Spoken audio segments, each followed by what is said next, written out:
dear friends, എല്ലാവർക്കും അമ്മൂസ് കിച്ചണിലേക്ക് ഒരിക്കൽ കൂടി സ്വാഗതം. ഇന്നത്തെ നമ്മുടെ റെസിപ്പി എന്ന് പറയുന്നത് ഒരു നോർത്ത് ഇന്ത്യൻ ഡിഷാണ് കേട്ടോ. ചിക്കൻ ടിക്ക മസാലയാണ് ഇന്നത്തെ റെസിപ്പി എന്ന് പറയുന്നത്. ഇപ്പോൾ വെസ്റ്റേൺ കൺട്രിയിലായിരിക്കുന്ന എല്ലാവർക്കും അറിയാം, വളരെ ഫേമസ് ആയിട്ടുള്ള ഒരു ഡിഷാണ് ചിക്കൻ ടിക്ക മസാല എന്ന് പറയുന്നത്. ചെറിയ ചെറിയ ഷോപ്പുകളിൽ പോലും ടിന്നുകളൊക്കെ ലഭിക്കുന്ന, പാക്കറ്റിലൊക്കെ കിട്ടുന്ന രുചികരമായിട്ടുള്ള ചിക്കൻ ടിക്ക മസാല എങ്ങനെയാണ് തയ്യാറാക്കുന്നതാണ് കാണിക്കുന്നത്. അത് റെസ്റ്റോറൻറ്റ് സ്റ്റൈലാണ് നമ്മളിത് ചെയ്യുന്നത്. അപ്പോൾ നമുക്ക് നോക്കാം എങ്ങനെയാണ് ഈ രുചികരമായിട്ടുള്ള ചിക്കൻ ടിക്ക മസാല തയ്യാറാക്കുന്നത്. ആവശ്യമുള്ള ചേരുവകൾ എന്തൊക്കെയാണ് നോക്കാം. അപ്പോൾ അതിനാവശ്യമുള്ള സാധനങ്ങൾ ഞാനിപ്പോൾ ഇവിടെ കുറച്ച് സാധനങ്ങൾ മാത്രമേ എടുത്ത് വെച്ചിട്ടുള്ളൂ കേട്ടോ. അത് നമ്മൾ റെസിപ്പി തയ്യാറാക്കുമ്പോൾ കാണിക്കാം എന്തൊക്കെയാണ് വേണ്ടതെന്ന്. ഇപ്പോൾ ഞാനിപ്പോൾ ചിക്കൻ കണ്ടോ, ഇതുപോലെ ചിക്കൻ ബ്രസ്റ്റാണ് എടുത്തിരിക്കുന്നത്. ഒട്ടും എല്ലില്ലാത്ത ഭാഗം തന്നെയാണ് എടുക്കണം കേട്ടോ. ചിക്കൻ ബ്രസ്റ്റിലാണ് നമ്മളിത് തയ്യാറാക്കുന്നത്. അതുപോലെ ഇതൊന്ന് മാറിനേറ്റ് ചെയ്ത് വറുത്തെടുക്കാനുള്ളതാണ്. ഒരു അരമണിക്കൂറെങ്കിലും നമ്മളിത് മാറിനേറ്റ് ചെയ്ത് വെക്കണം. മാറിനേറ്റ് ചെയ്ത് വെക്കാൻ ആവശ്യമുള്ള സാധനങ്ങൾ ഞാൻ പൊടികളൊക്കെ മാറിനേറ്റ് ചെയ്യുമ്പോൾ കാണിക്കാം. പിന്നെ സവാള വേണം. സവാള ആണെങ്കിൽ ഇതുപോലെ ചെറുതായിട്ട് ചോപ്പ് ചെയ്ത സവാളയാണ്. ഞാനിപ്പോൾ ഒരു 3 സവാളയാണ് ചെറുതായിട്ട് ചോപ്പ് ചെയ്തെടുത്തിരിക്കുന്നത്. പിന്നെ പ്രധാനപ്പെട്ട് വേണ്ടതാണ് തക്കാളി പേസ്റ്റാണ്. അതിപ്പോൾ നമ്മൾ ഒരു 3 തക്കാളി വെള്ളത്തിലൊന്ന് പുഴുങ്ങിയതിന് ശേഷം ക്രഷ് ചെയ്തെടുത്തിരുന്നാലും മതിയാകും. അല്ലെന്നുണ്ടെങ്കിൽ തക്കാളി പേസ്റ്റായിട്ട്, ഒരുപാട് പേസ്റ്റായിട്ട് വേണ്ട, ഇതൊന്ന് ചെറുതായിട്ട് ക്രഷ് ചെയ്ത തക്കാളിയാണ് എനിക്ക് കിട്ടിയിരിക്കുന്നത്. അപ്പോൾ ഞാൻ പാക്കറ്റിൽ വാങ്ങിച്ചതാണ്. അതല്ലാന്നുണ്ടെങ്കിൽ നിങ്ങൾ വീട്ടിൽ കിട്ടുന്ന തക്കാളി നമ്മൾ ഇതുപോലെ ചെറുതായിട്ട് പേസ്റ്റ് ചെയ്ത് മിക്സിയിലൊന്ന് അടിച്ചെടുത്താലും മതിയാകും. പിന്നെ ക്രീം വേണം. ഡബിൾ ക്രീമോ സിംഗിൾ ക്രീമോ കുഴപ്പമില്ല, ഏതാണെങ്കിലും കുഴപ്പമില്ല. നമുക്ക് ആവശ്യത്തിന് ഞാനിപ്പോൾ 1 കപ്പ് അളവിലാണ് ക്രീം എടുത്തിരിക്കുന്നത്. പിന്നെ ജിഞ്ചർ ഗാർലിക് പേസ്റ്റ് വേണം. ചതച്ചത് വേണ്ട കേട്ടോ, പേസ്റ്റ് ആയിട്ടുള്ളത് തന്നെ എടുക്കുക. അതിപ്പോൾ 2 സ്പൂൺ എടുത്തിരിക്കുന്നത്. 1 സ്പൂണ് നമ്മൾ മാരിനേറ്റ് ചെയ്യുമ്പോൾ ഉപയോഗിക്കാനുള്ളത്, 1 സ്പൂൺ എന്ന് പറഞ്ഞാൽ നമ്മൾ മസാല തയ്യാറാക്കുന്നത് ആകുമ്പോൾ ചെയ്യാനുള്ളത്. പിന്നെ വേണ്ടത് ബട്ടറാണ്. ബട്ടറിലാണ് നമ്മളിതൊന്ന് ഫ്രൈ ചെയ്തെടുക്കുന്നത്. ഇപ്പോൾ ഞാൻ 4 സ്കൂപ്പ് ബട്ടർ എടുത്തിട്ടുണ്ട്. അപ്പോൾ ഇതിൽ നിന്ന് ബട്ടറിൽ തയ്യാറാക്കുമ്പോഴാണ് ശരിക്കുള്ളൊരു ടേസ്റ്റ് നമ്മളെ ഈ ചിക്കൻ മസാലയ്ക്ക് കിട്ടുകയുള്ളൂ.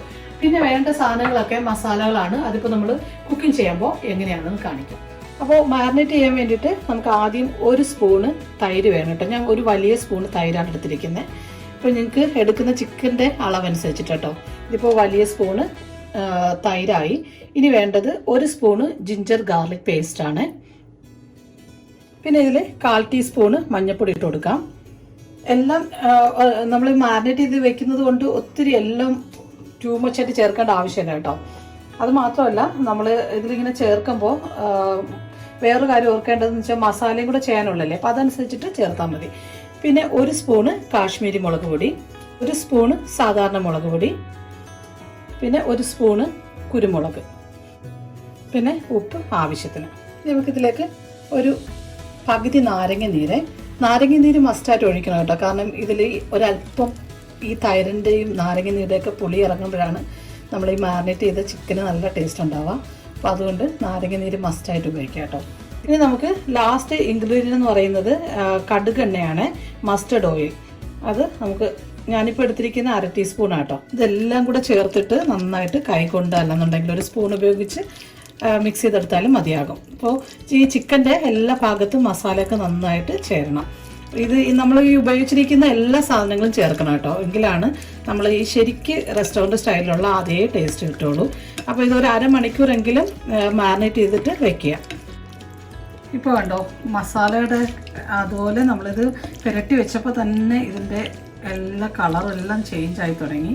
അപ്പോൾ നമ്മൾ കണ്ടോ, ഒരു പീസ് എടുക്കുമ്പോൾ തന്നെ അറിയാൻ പറ്റുന്നുണ്ട് ഫുള്ള് മസാല പിടിച്ചിട്ടുണ്ട് ഇതിലെ. ഇനി നമുക്കിതൊന്ന് അരമണിക്കൂറത്തേക്ക് മാറ്റി വയ്ക്കാം. അപ്പോൾ ഇത് പുരട്ടി ഇങ്ങനെ മാറ്റി വെക്കുന്നതിൻ്റെ ഒരു ഗുണമെന്ന് പറയുന്നത് മസാല നന്നായിട്ട് പിടിക്കും. അതുമാത്രമല്ല, നമുക്ക് ഈ ചിക്കൻ ടിക്ക മസാലയുടെ ഒരു പ്രത്യേകത എന്ന് പറയുന്നത് നമുക്ക് പിറ്റേ ദിവസം കഴിക്കുന്നതിന് ഭയങ്കര ടേസ്റ്റാണ് കേട്ടോ. കാരണം അതൊന്ന് ഫ്രൈ ഒക്കെ ചെയ്തതിന് ശേഷം ഈ മസാല തയ്യാറാക്കി എടുക്കുമ്പോൾ പെറോട്ടയോടുകൂടി ചപ്പാത്തിയുടെ ഒക്കെ കഴിക്കാൻ ഒത്തിരി ടേസ്റ്റ് ആയിട്ടുള്ള ഒരു ഡിഷ് കൂടെയാണിത്. അപ്പോൾ അതുകൊണ്ട് തന്നെ ഇതൊന്ന് ഫ്രൈ ചെയ്തെടുക്കുമ്പോഴാണ് ഇതിൻ്റെ ഒരു ടേസ്റ്റ് മണമൊക്കെ. അപ്പോൾ നിങ്ങൾ മസ്റ്റായിട്ട് സമയമുള്ളതുപോലെ ഒരു അരമണിക്കൂർ 1 മണിക്കൂർ ഫ്രിഡ്ജിൽ മസ്റ്റായിട്ട് മാറ്റി വെച്ചിട്ട് ശേഷം വേണം ഫ്രൈ ചെയ്തെടുക്കാനായിട്ട്. അപ്പോൾ നമുക്ക് ഇതൊന്ന് ഫ്രിഡ്ജിലേക്ക് മാറ്റി വയ്ക്കാം. ഇപ്പോൾ അരമണിക്കൂർ കഴിഞ്ഞു. ഇനി നമുക്കൊരു പാൻ ചൂടാകുമ്പോൾ അതിലേക്ക് ബട്ടർ ചേർത്ത് കൊടുക്കാം. ഇപ്പോൾ ലിക്വിഡായിട്ടുള്ള ബട്ടർ ആണെന്നുണ്ടെങ്കിൽ അങ്ങനെ ചേർക്കാം കേട്ടോ. ഞാനിപ്പോൾ 2 കഷ്ണം ബട്ടർ ഇങ്ങനെ സ്ലൈസ് ചെയ്തത് അതെടുത്തു എന്നേ ഉള്ളൂ. ബട്ടറിൽ ഫ്രൈ ചെയ്തെടുക്കുമ്പോഴാണ് നമ്മുടെ ഈ ചിക്കന്, ഞാൻ നേരത്തെ പറഞ്ഞല്ലോ, നല്ല ടേസ്റ്റ് ഉണ്ടാകാം. ബട്ടർ ഒന്ന് മെൽറ്റ് ആയിക്കോട്ടെ. ഇതുപോലെ ചിക്കൻ ഓരോ കഷ്ണങ്ങളായിട്ട് ഇട്ടിട്ട് നമുക്ക് ഫ്രൈ ചെയ്തെടുക്കാം.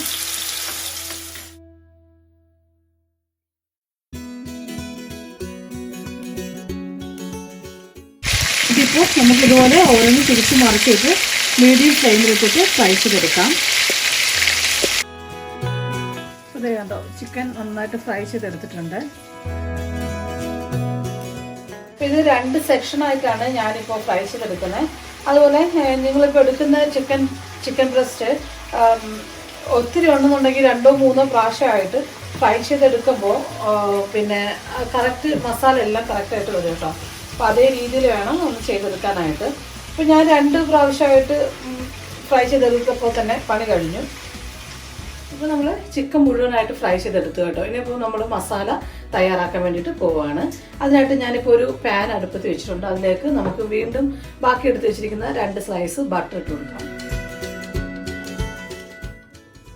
1/4 ടീസ്പൂൺ ജീരകം കേട്ടോ. ജീരകത്തിൻ്റെ ഒരു ഫ്ലേവർ ഇതിന് കിട്ടുമ്പോൾ നല്ലൊരു മണമാണ്. ഇനി നമുക്കിതിലേക്ക് ചോപ്പ് ചെയ്ത് വെച്ചിരിക്കുന്ന സവാള ചേർത്ത് കൊടുക്കാം. സവാള നന്നായിട്ടൊന്ന് വഴഞ്ഞിട്ടുണ്ട്. ഇനി നമുക്കിതിലേക്ക് ഇഞ്ചി വെളുത്തുള്ളി പേസ്റ്റ്, അത് നമ്മൾ ബാക്കി എടുത്ത് വെച്ചിരിക്കുന്ന ബാക്കി 1 സ്പൂണ് ഇഞ്ചി വെളുത്തുള്ളി പേസ്റ്റും കൂടെ ഇട്ടിട്ട് നന്നായിട്ടൊന്ന് വഴറ്റാം. ഇനി ഇതിൻ്റെ ഒരു പച്ച മണം നന്നായിട്ട് മാറണം, അതുവരെ ഒന്ന് ഇളക്കി കൊടുക്കാം. അപ്പോൾ സവാള നന്നായിട്ട് വഴഞ്ഞിട്ടുണ്ട്. ഇനി നമുക്കിതിലേക്ക് തക്കാളി പേസ്റ്റ് ചേർത്ത് കൊടുക്കാം കേട്ടോ. തക്കാളി പ്യൂരി ചേർക്കുമ്പോൾ പ്രത്യേകിച്ച് ശ്രദ്ധിക്കുക, ഒരല്പം കൂടുതൽ നിൽക്കട്ടെ. ഞാനിപ്പോൾ 1 കപ്പാണ് എടുത്തിരിക്കുന്നത്. ഒരു 3 സവാളയ്ക്ക് 1 കപ്പ്. അപ്പോൾ അതൊട്ടും കൂടുതലല്ല കേട്ടോ. കാരണം ഇതിൽ ഈ ചിക്കൻ ടിക്ക മസാലയിൽ ഒരല്പം പുളിയൊക്കെ ആവശ്യമുണ്ടല്ലോ. നമ്മൾ നാരങ്ങ നീരിൽ തൈരൊക്കെ ചേർത്തിട്ടുണ്ട്. അപ്പോൾ ഇത് നന്നായിട്ടൊന്ന് ഈ പച്ച മണം ഒന്ന് മാറുന്നവരെ ഇളക്കി കൊടുക്കാം. നമുക്കിതിൽ അല്പം ഉപ്പ് ചേർത്ത് കൊടുക്കാം. ഒരല്പം ഉപ്പ് മതിയാണ്. 1/4 ടീസ്പൂണ് മഞ്ഞൾപ്പൊടി ചേർത്ത് കൊടുക്കാം. 1 സ്പൂണ് കാശ്മീരി മുളക് പൊടി, 1 സ്പൂണ് സാധാരണ മുളക് പൊടി, 1 സ്പൂണ് കുരുമുളക് പൊടി. നമുക്കിതിലേക്ക് 1 സ്പൂണ് ഗരം മസാല ഇത്രയും കൂടെ ചേർത്തിട്ട് ഈ പൊടികളുടെ പച്ചമണം മാറുന്നവരെ ഒന്ന് വഴറ്റി കൊടുക്കാം. നമുക്ക് ഇതിലേക്ക് ചിക്കൻ ചേർത്ത് കൊടുക്കാം. ഫ്രൈ ചെയ്ത് വെച്ചിരിക്കുന്ന ചിക്കൻ അതുകൂടെ ചേർത്തിട്ട് നന്നായിട്ട് ഇളക്കാം. ഇനിയിപ്പോൾ ഒന്ന് ശ്രദ്ധിക്കുക കേട്ടോ ഇളക്കുമ്പോൾ. കാരണം നമ്മൾ ചിക്കൻ ബ്രസ്റ്റ് അല്ലേ എടുത്തിരിക്കുന്ന, ഫ്രൈ ചെയ്തതാണ്. അപ്പോൾ അതുകൊണ്ട് ഉടഞ്ഞു പോകുന്നത് ചിക്കന്. അപ്പോൾ അതുകൊണ്ട് അതനുസരിച്ചിട്ട് വേണം ഇളക്കാനായിട്ട്. ഒന്ന് പതുക്കെ ആ മസാലയൊക്കെ ഒന്ന് കോട്ട് ചെയ്തെടുത്താൽ മതിയാകും. അതുപോലെ ഒന്ന് ഇളക്കി കൊടുക്കുക. ഒരു 2-3 മിനിറ്റ് നമുക്കൊന്ന് ഇളക്കി കൊടുക്കാം. ഈ സമയമാകുമ്പോൾ ഉപ്പൊക്കെ നോക്കിയിട്ട് വേണമെങ്കിൽ ഉപ്പ് ചേർത്ത് കൊടുക്കാം കേട്ടോ. കാരണം ഞാൻ ഉപ്പ് നോക്കിയപ്പോൾ എനിക്ക് കറക്റ്റായിരുന്നു. മസാലയുടെ മണമൊക്കെ കറക്റ്റായി മാറിയിട്ടുണ്ട്. അതുപോലെ ഒരു പച്ച കുത്തു മണമെല്ലാം മാറിയതിന് ശേഷം വേണം ചിക്കൻ ഇടാനായിട്ട്. എൻ്റെ ഓയിലെല്ലാം നന്നായിട്ട് തെളിഞ്ഞു. ഇനി നമുക്കിതിലേക്ക് എടുത്ത് വെച്ചിരിക്കുന്ന ഡബിൾ ക്രീം അല്ലെങ്കിൽ സിംഗിൾ ക്രീം, നിങ്ങൾക്ക് ഏതാണോ സൗകര്യം കേട്ടോ അതനുസരിച്ചിട്ട്. ഞാനിപ്പോൾ 1 കപ്പ് എടുത്തിരിക്കുന്നത്. അത് മുഴുവനായിട്ട് ചേർത്ത് നന്നായിട്ടൊന്ന് ഇളക്കാം. ക്രീം ഒഴിച്ചു കഴിഞ്ഞാൽ ഒത്തിരി സമയം വെക്കേണ്ട കേട്ടോ. അതൊന്ന് ജസ്റ്റ് ഒന്ന് മിക്സ് ചെയ്തെടുക്കാം. ഫ്ലെയിം ഓഫ് ചെയ്തതിന് ശേഷം നന്നായിട്ടൊന്ന് മിക്സ് ചെയ്തെടുക്കുക. അപ്പം എത്രയാണോ ക്രീം അതനുസരിച്ചിട്ട് ഒഴിച്ചാൽ മതി. ആദ്യം കുറച്ച് ക്രീം ഒഴിക്കുക, ഒന്ന് മിക്സ് ചെയ്ത് കൊടുക്കുക. അത് കഴിഞ്ഞിട്ട് വേണമെന്നുണ്ടെങ്കിൽ ബാക്കി ഒഴിച്ചാൽ മതിയാകും.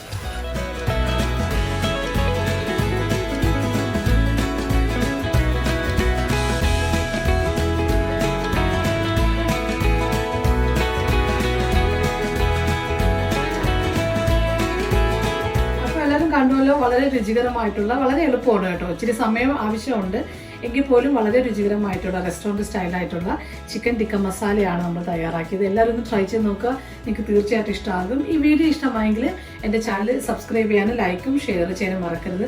മറക്കാതെ ബെല്ലൈക്കൻ അമർത്തുക. എങ്കിലാണ് നോട്ടിഫിക്കേഷനൊക്കെ സമയത്ത് കിട്ടുകയുള്ളൂ. വീണ്ടും മനോഹരമായ റെസിപ്പിയുമായി കാണാം. Thank you so much.